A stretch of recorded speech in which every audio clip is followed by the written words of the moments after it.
واش عمرك وصلتي لواحد اللحظه قلتي فيها صافي ما بقيتش قادره؟ الا كان الجواب ديالك نعم، بقاي معايا حتى لاخر الفيديو، يمكن هذا الكلام هو اللي محتاجه تسمعيه اليوم. صباح الخير عليكم. انا ما جيش نقول لكم انا قويه، حتى انا كنضعف، كنبكي، كتوصل بيا بعض المرات نقول صافي مبقيتش قادره، ولكن تعلمت حاجه مهمه، نقدر نطيح ولكن ما نخليش راسي طايحه. كنبكي، كنتوجع، كنرتاح، كنعاود نوقف. انا ماشي كامله، عندي اخطاء، عندي خيبات، وعندي ناس وثقت فيهم كانوش قد الثقه، ولكن كل وجع داز عليا علمني، قواني، وخلاني نفهم باللي ماشي كل خساره راها خساره. بعض المرات اللي كنحسبوه خساره كيكون هو النجاة ديالنا.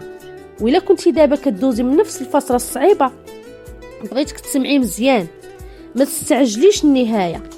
ماشي كل وجع راه نهايه، وماشي كل تاخير حرمان، وماشي كل باب تسد في وجهك خساره.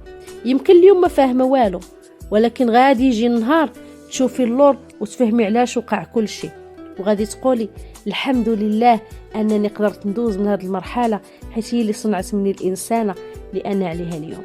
السلام عليكم.